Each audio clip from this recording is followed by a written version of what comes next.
हरियाणा में विधानसभा चुनाव की गहमागहमी बढ़ गई है और दोनों मेजर पार्टियां बीजेपी और कांग्रेस बैठकों का दौर शुरू हो गया है और टिकट को लेकर भी मंथन हो रहा है। रैलियां कैसे होंगी, स्टार प्रचारक कौन होंगे, किन किन लोगों को चुनाव मैदान में उतारकर पार्टियां सरकार बनाने के दावे को सच साबित कर सकते हैं। हमारे साथ कैथल जिले की पुंडरी विधानसभा में कांग्रेस नेता बलकार सिंह जी हैं। बलकार सिंह जी, टोटल टीवी के खास कार्यक्रम कौन बनेगा विधायक में आपका स्वागत। सबसे पहले तो कथुरिया जी, मैं आपके चैनल के सभी दर्शकों को प्रणाम करता हूं और साथ ही आपका भी स्वागत करता हूं कि आप हमारे स्थान पे आए। बहुत बहुत धन्यवाद। और जहां तक अभी आपने पुंडरी हलके की बात की है, हमारा ये हलका बड़ा जागरूक हलका है राजनीतिक तौर पे और ये हमेशा इनकी कोशिश रहती है कि हम जो जनता के बीच में रहने वाला आदमी है उसको हम चुनाव में जिताएं। यही कारण है कि यहाँ लंबे समय से 1996 के बाद यहाँ लगातार आज़ाद उम्मीदवार ही चुनाव जीतते हैं और यहाँ से विधायक बनते आए हैं। लेकिन इस बार जब हम गांव दर गांव जाते हैं पुंडरी हलके के लोगों से, जब हमारी बात होती है तो सब यही कहते हैं कि इस बार कांग्रेस पार्टी की टिकट जो लेके आएगा, कांग्रेस पार्टी का जो प्रत्याशी बन के आएगा, हम उसको वोट देंगे और उसको यहाँ से विधायक बना के विधानसभा में भेजेंगे। इसका एक सीधा कारण ये भी है कि आप जानते हो आज प्रदेश के अंदर चारों तरफ कांग्रेस का माहौल है और पूर्ण बहुमत के साथ हरियाणा के अंदर कांग्रेस की सरकार बनने जा रही है और हमारे नेता, राष्ट्रीय नेता राहुल जी के नेतृत्व में हरियाणा में सरकार बनेगी। उनके आदेश से यहाँ सीएम बनेगा। तो ऐसी पोजीशन आज हरियाणा के अंदर और हमारे पुंडरी हलके के अंदर है। पुंडरी में आप बता रहे हैं 1996 से निर्दलीय ही जीतते आए हैं। निर्दलीय को जिताने या लोगों का जो भी फैसला होता है उसकी कीमत भी पुंडरी ने चुकाई है इतने साल में। 1996 28 साल की बात है कि आपका कोई मेजर पार्टी से कोई विधायक आया नहीं। उसकी विकास में, पहुंच में, काम में, सुनवाई में फर्क तो होता ही है। तो पुंडरी हलके को कितनी कीमत चुकानी पड़ी कि यहाँ से निर्दलीय ही जीतता है? इसमें कोई दो राय नहीं कुथुरिया जी। देखिए, 28 साल से हलके को बहुत नुकसान हुआ है। सत्ता में हिस्सेदारी मिली नहीं, एक या दो समय को छोड़ के, थोड़ा सा 1996 में और थोड़ा सा 2009 में, जो यहाँ के विधायक को थोड़ी शक्ति मिली, ताकत मिली। लेकिन बाकी समय में हल्का बहुत पिछड़ गया क्योंकि हम सरकार जब अल्पमत में होती है तभी आज़ाद उम्मीदवार की पूछ होती है, नहीं तो अगर सरकार पूर्ण बहुमत से बनती है तो फिर आज़ाद उम्मीदवार का हल्का बिल्कुल पिछड़ जाता है और वहाँ विकास के कार्य नहीं हो पाते, युवाओं को रोजगार नहीं मिल पाता। निर्दलीय विधायक जब बनते, हमने अभी भी देखा जो जजपा को समर्थन दे रहे थे, जजपा की टिकट पे निर्दलीय थे, जेजेपी बन के आए, जिस तरीके से समर्थन बदल रहे हैं, उठापटक चल रही है, तो निर्दलीय का होने से ये नुकसान भी होता है। वैसे तो मैंने हमेशा कोशिश की है कि हम किसी के बारे में कोई आलोचना ना करें, लेकिन जब देखते हैं तो तब ये लगता है कि भी आजाद उम्मीदवार को चुनना बहुत घातक होता है। अगर राष्ट्रीय पार्टी का कोई भी विधायक होगा वो ज्यादा से अच्छे काम कर पाएगा, ज्यादा मान सम्मान दे पाएगा और वो छत्तीस बिरादरी को लेके चलेगा, जात बिरादरी पे बात नहीं करेगा। आजाद उम्मीदवार जब बनता है वो कई भागों में बटा होता है। वो ये देखता है कि भी मुझे बनाने वाले कौन लोग हैं, उनका उसका रुझान उधर होता है, लेकिन वो उस तरीके से उनका सबका मान सम्मान नहीं कर पाता। अभी जो मौजूदा विधायक है, परसों ही मेरे पास पेपर्स आए थे कि जो निर्दलीय विधायक थे, बीजेपी को समर्थन दिया हुआ था। पहले भी एक विवाद आया नौकरियों को लेके, उनके बेटे का था, पंचकुला में थाने में रिपोर्ट कराई गई कि सब इंस्पेक्टर की नौकरी में लेन देन हुआ। अब परसों फिर मेरे पास पेपर्स आए थे कि जो निर्दलीय विधायक थे, चेयरमैन थे, अब उनके पेपर आ रहे जो कि चुनाव का टाइम है कि उन्होंने 5 नौकरियां लगाई, अपने घर के लोगों को लगा दी। अब उसका जवाब हमने पूछा, वो कह रहे जी मेरे को पावर थी, 5 बंदों को मैं रख सकता हूं, मैंने घर के रखा तो इसमें क्या है। तो ये मेरे को लगता है, एक तरह से मेरे को लगता है इंसाफ नहीं है, लोगों की अपेक्षाओं पर खरा उतरने वाली बात नहीं है कि 5 नौकरियां मैं लगा सकता था, मेरी पावर थी बीइंग चेयरमैन, तो मैंने अपने घर वालों को लगाया, तो वो इसको अपनी मतलब जस्टिफाई कर रहे हैं। ये इस तरह के आचरण को क्या कहेंगे आप? जब विधायक चुनाव के दौरान विधायक का कोई प्रत्याशी होता है, वो चुनाव लड़ता है, वोट मांगने जाता है और ये वादे करता है कि मैं आप लोगों को ही रोजगार दूंगा, आपके परिवार को ही रोजगार दूंगा। ये आज जो मौजूदा विधायक की आप बात कर रहे हो, वैसे तो मैं कभी ऐसी कंट्रोवर्सी में आता नहीं, क्योंकि मैंने हमेशा आशावादी होते हुए हमेशा पॉजिटिव की राजनीति की है। लेकिन इसका मुआवजा तो अब उनको देना पड़ेगा ना इस चुनाव में, ये मुआवजा तो वही भुगतेंगे।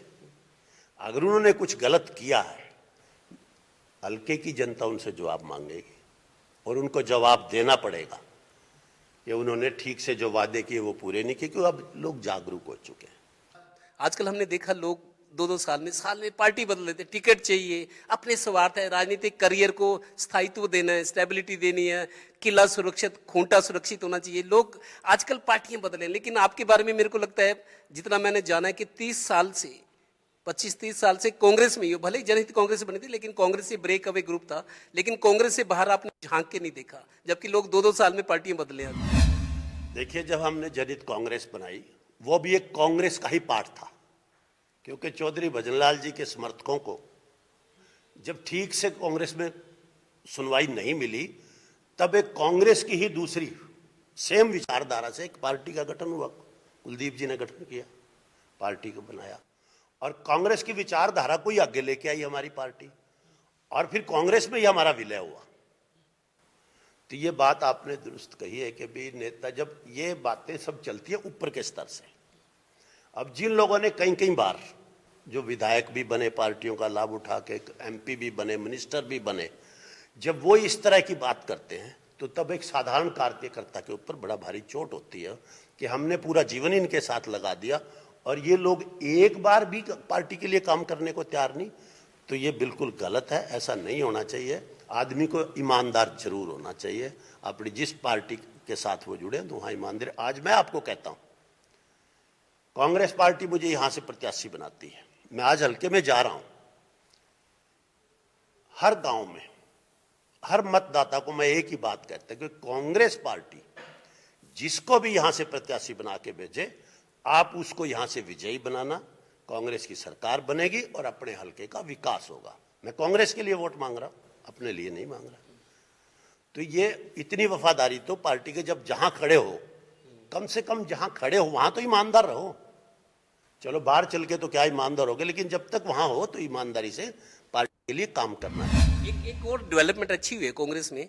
अभी तक थोड़ा सा गुटबाजी वाला विपक्ष भी कहता था, मीडिया वाले भी पूछते थे, लोग भी समझते थे अरे बड़े नेता बटे हुए हैं। लेकिन कल जो डेवलपमेंट हुई है, भूपेंद्र सिंह हुड्डा, कुमारी शैलजा, रणदीप सुरजेवाला एक ही टेबल पर थे, और मेरे को लगता है एक अच्छा जेस्चर है कांग्रेस के लिए। और ये शायद ये दाग भी अब धुल जाएगा कि गुटबाजी में बटे हुए नेता, कल जिस तरीके से मीटिंग में, और राहुल गांधी ने, मल्लिकार्जुन खड़गे ने इनको समझा दिया है कि कांग्रेस के लिए बहुत बड़ा अवसर है, इस अवसर को मत खोने दो, अपने मतभेद भूल के कांग्रेस को मजबूत करो, मिलकर लड़ाई लड़ो और कांग्रेस की सरकार बननी है। आपको ऐसे लगता है? वैसे तो मैं आपको कथूरिया जी 2005 में ले चलता हूं। 2005 में भी कुछ ऐसी ही चर्चाएं थी, चौधरी भजनलाल जी और भूपेंद्र सिंह हुड्डा जी की। लोग कहते थे कि अलग अलग गुट है। ये गुटबाजी नहीं है, एक अपने अपने तरीके से पार्टी को मजबूत करने की विचारधारा है। एक पार्टी को किसी दूसरे तरीके से मजबूत कर रहे हैं, एक दूसरे तरीके से कर रहे हैं। गुटबाजी नहीं है, क्योंकि हमारा नेता सबका एक है।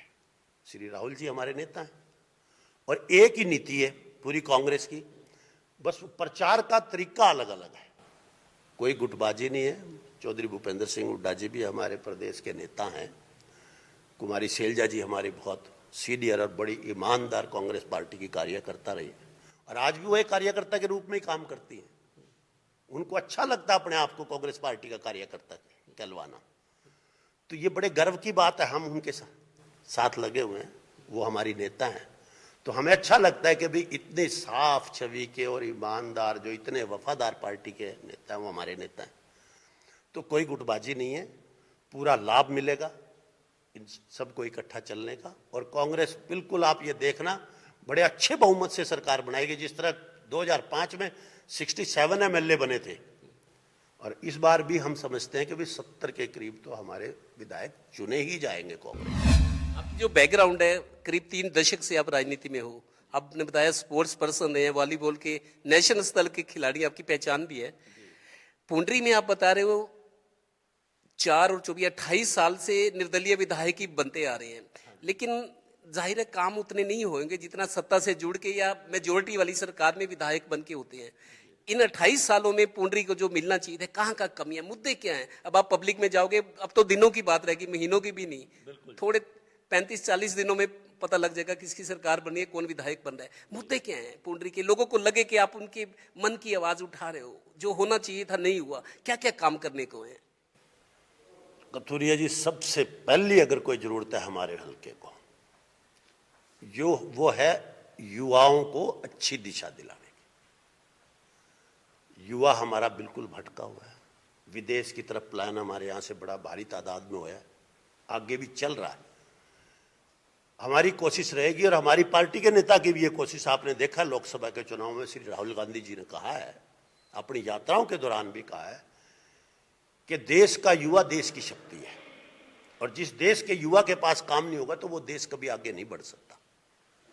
तो हमारी सबसे पहली जो प्राथमिकता रहेगी हमारी पार्टी की, हमारी सरकार की और मेरी, कि हम अपने युवाओं को ज़्यादा से ज़्यादा रोजगारियां बनवाएं। जैसे हमारे मैनिफेस्टो में था कि हम हर साल लाखों युवाओं को स्किल कराएं ताकि उनको आगे रोजगार मिले। तो सबसे पहले युवाओं का फोकस है, फिर किसान का, क्योंकि देखिए अपना ये पूरा क्षेत्र किसानों से संबंधित क्षेत्र है, और पिछले 10 साल से जितना परेशान किसान है ना इस सरकार में, मुझे नहीं लगता कि कोई और वर्ग इतना परेशान है। आपने देखा हर वक्त किसान सड़कों पे खड़ा है, फसलों की कोई कीमत मिलती नहीं, स्वामीनाथन आयोग का कहीं नाम ही नहीं, जबकि इन्होंने अपने उसमें रखा था कि हम ये लागू करेंगे, एमएसपी लागू करेंगे, कहीं भी नहीं है। हमारी सरकार बनेगी, एमएसपी लागू होगा, किसानों के कर्जे माफ होंगे। कर्जे माफ होंगे ऐसा नहीं है कि एक मुश्त कर्जे माफ होंगे, उसमें क्या होगा कि समय समय पे जैसे जैसे जिस किसान की ज्यादा जरूरतें हैं उन कर्जे माफ चरणबद्ध तरीके से। यस, और उसके बाद 300 यूनिट तक फ्री मिलेगा।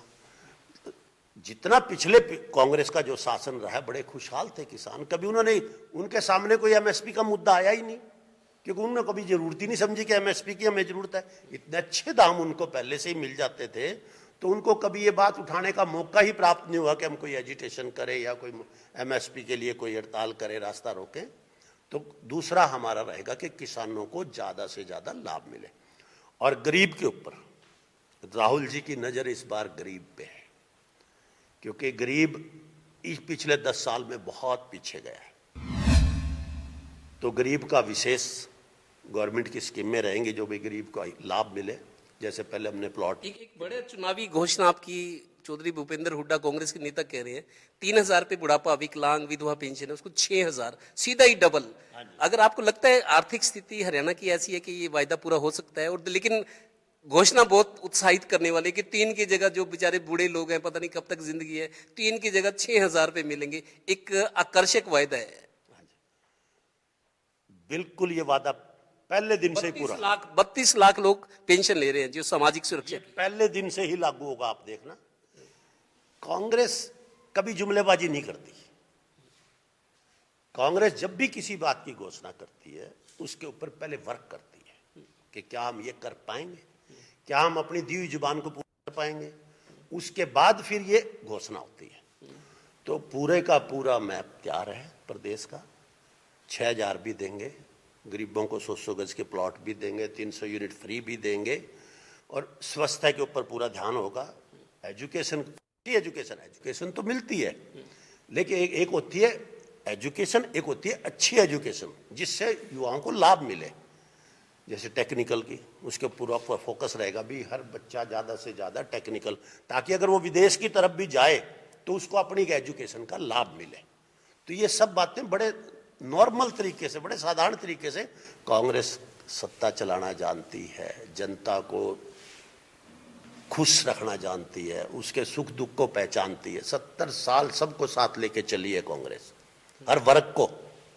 उनके समय में कभी भेदभाव नहीं होता, ये नहीं है कि 4 पूंजीपतियों को इस पूरा देश दे दिया, हर वर्ग को लाभ देके चलते हैं, हर वर्ग को खुश रख के चलते हैं। एक मैं इंटरव्यू कर रहा था अभी 3 दिन पहले, किसी कांग्रेस ने, वो भी कह रहा था कांग्रेस की नीति हमेशा मिश्रित रही है। कांग्रेस चाहती है अमीर अमीर बने तो गरीब को भी साथ लेके चलो। कांग्रेस की नीतियां ऐसी हैं। परसों एक कांग्रेस का नेता कह रहा था कि अमीर अमीर हो ठीक है, कांग्रेस को दिक्कत नहीं, लेकिन गरीब को भी साथ लेके चलो। जी, वही मैं आपसे बात कर रहा हूं कथुरिया जी। क्या है, देखिए, देश के ऊपर हर नागरिक का अधिकार है।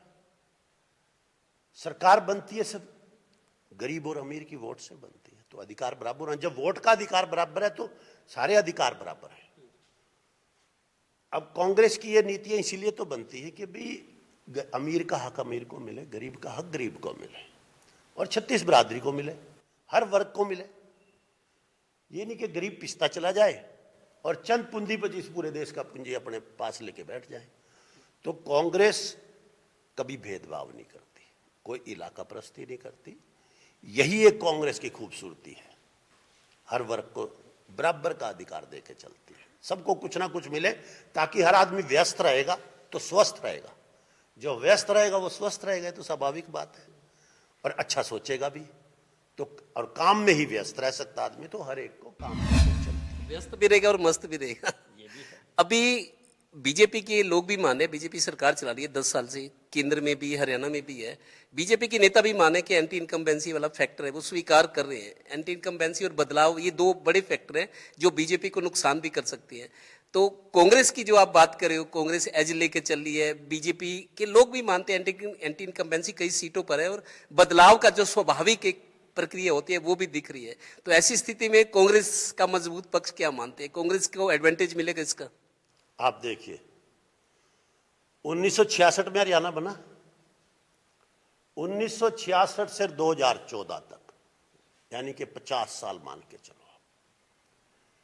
50 साल में प्रदेश के ऊपर कर्जा हुआ 75,000 करोड़, और उस 50 साल में हरियाणा खड़ा हुआ है, आप ये मानते हो? कोई सड़कें नहीं थी, सड़कें बनी पूरे प्रदेश में। बिजली नहीं थी, पूरे प्रदेश में बिजली गई। स्कूल नहीं थे, पूरे प्रदेश में स्कूल बने, अपग्रेड हुए जो स्कूल थे। हॉस्पिटल्स बने, कितना बड़ा स्ट्रक्चर, पूरा हरियाणा खड़ा हुआ, ये तो आप भी मानते हो।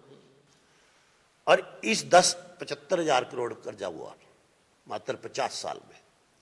इस 10 साल में आज 3.5 लाख करोड़ रुपए कर्जा हरियाणा प्रांत के ऊपर। इस बात को आप भली भांति जानते हो, और ये सब भाई भी जानते हैं, पूरा प्रदेश जानता है। कोई मैं ये बात मैं नहीं कह रहा, ये तो सरकारी आंकड़े भी कह रहे हैं, सरकार भी कहती है।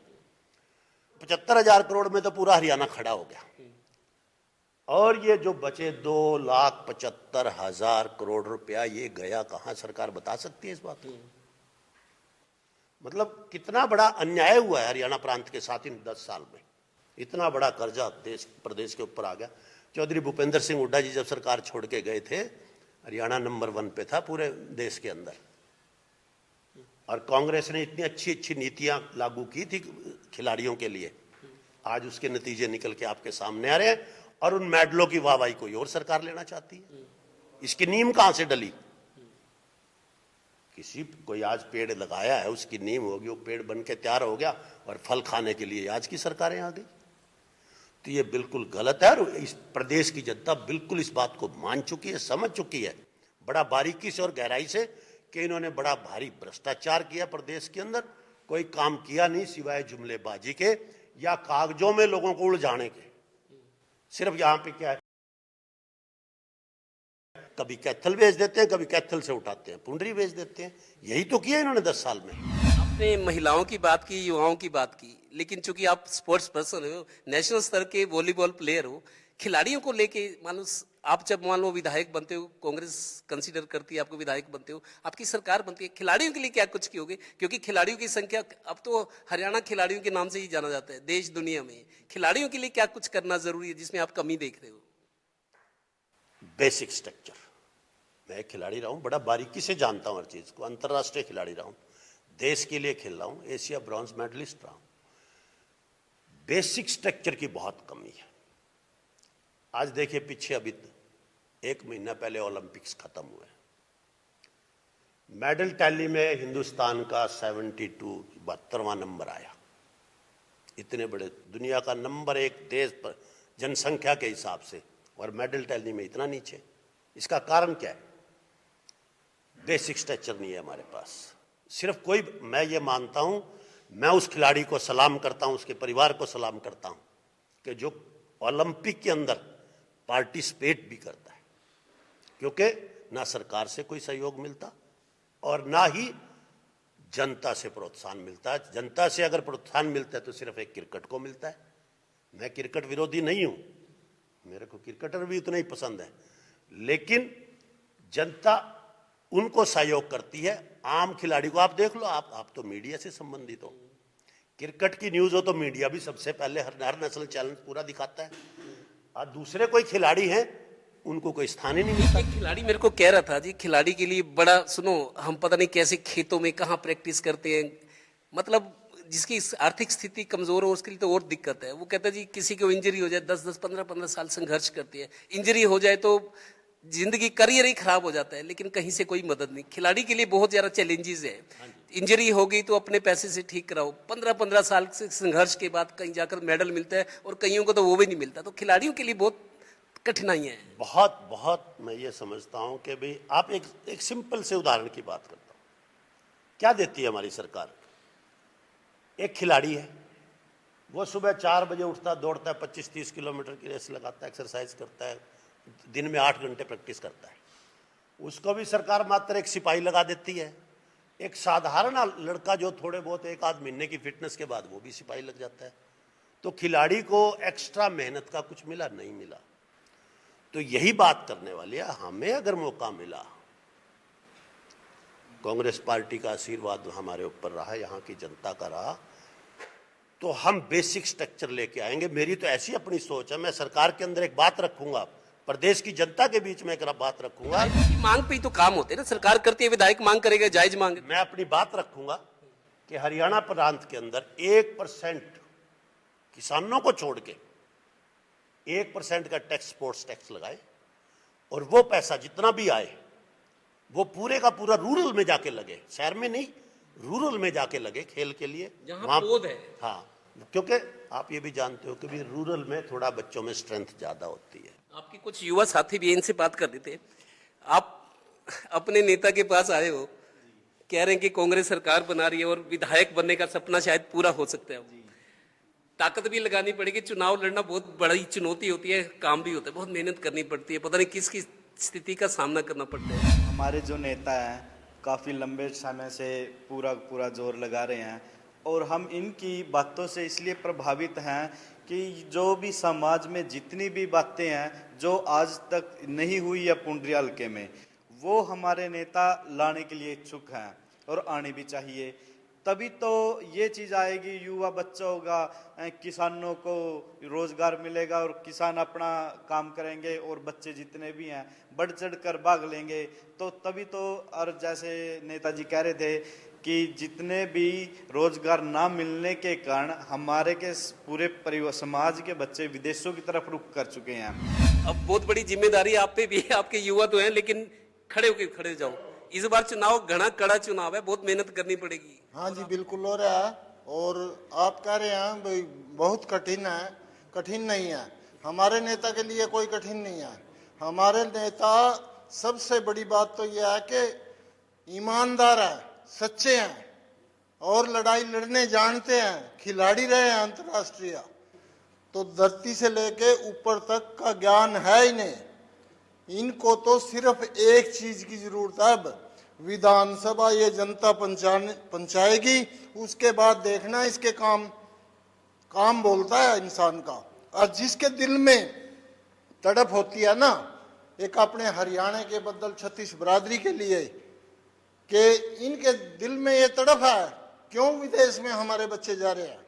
यहाँ अगर रोजगार होता तो आज देश में, कई लोग कह रहे हैं जो विदेश जा रहे हैं वहां कोई अच्छी नौकरी नहीं, मजदूरी करने, ट्रक चला रहे हैं, वो काम तो यहाँ भी हो सकता है। खतूरिया जी आप जानते हो, दिहाड़ी करनी वहाँ भी बच्चे ने, वहाँ तो दिहाड़ी करते हैं। मेरा बेटा भी बाहर गया हुआ है, मैं देख के आया हूँ, अब अभी 1 साल लगा के आया हूँ वहाँ।